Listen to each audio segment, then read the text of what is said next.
Bayrou se répand dans les médias pour expliquer qu'avec 3 300 milliards d'euros de dette, le pays serait au bord de la faillite. Eh bien, puisqu'il est question de gros sous, rappelons quelques vérités. Oui, la dette a explosé entre 2017 et aujourd'hui. Mais en 2017, il y avait 39 milliardaires. Aujourd'hui, ils sont 145. Les 500 plus riches du pays ont vu leur fortune multipliée par 2. Et aujourd'hui, ils atteignent un total cumulé de 1100 milliards d'euros. Les caisses publiques se sont vidées et les coffres forts de la grande bourgeoisie se sont remplis. Et ce n'est pas un hasard de calendrier. Non content de prospérer sur l'exploitation des travailleurs, la grande bourgeoisie a siphonné les caisses publiques avec la complicité de Macron et de tous ses gouvernements. Les aides de l'État au patronat sont estimées à 211 milliards d'euros par an et les travailleurs sont bien placés pour savoir qu'elles ne se sont transformées ni en augmentation de salaire, ni en embauche, ni en investissement. Ces attaques ne s'arrêteront pas quand Bayrou débarrassera le plancher dans 8 jours, ni même quand Macron partira, parce que cette guerre sociale est la condition d'existence de la bourgeoisie. Et elle l'est d'autant plus que les capitalistes sont confrontés à une concurrence et à une guerre économique de plus en plus féroce à l'échelle du monde. Pour ses profits, ses marchés, sa domination, la classe capitaliste est capable de nous tuer au travail, de détruire l'environnement.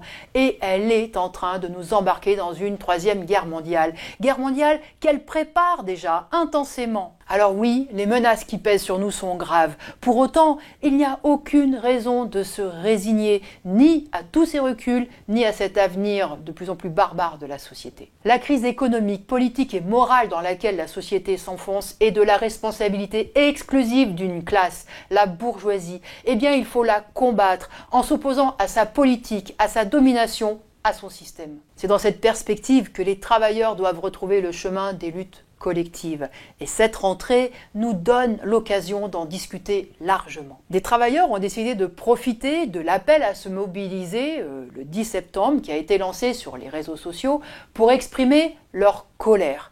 Quand bien même beaucoup d'entre eux se méfient des récupérations possibles. Et à raison, car il ne s'agit pas de tirer les marrons du feu pour des politiciens qui ne pensent qu'à une chose, remplacer Bayrou pour nous taper dessus à leur tour. De leur côté, les confédérations syndicales, qui craignent comme la peste les mobilisations qui leur échappent, ont décidé de ne pas appeler nationalement au 10 septembre. Elles ont décidé de le faire pour le 18 septembre. Elle crée ainsi un facteur d'hésitation et de division supplémentaire et elle montre une fois de plus qu'elles ne sont pas prêtes à engager un combat déterminé pour défendre les intérêts vitaux des travailleurs. Eh bien, elles ne méritent pas plus que les politiciens notre confiance. Mais cela ne doit pas pousser les travailleurs à rester spectateurs.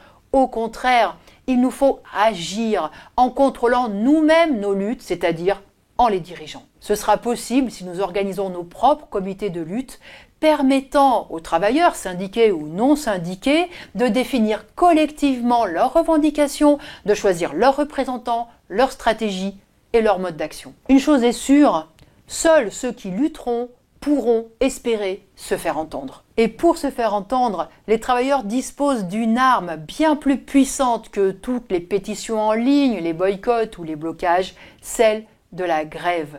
C'est cette force collective que le grand patronat craint et c'est cette force que les travailleurs doivent redécouvrir pour partir au combat.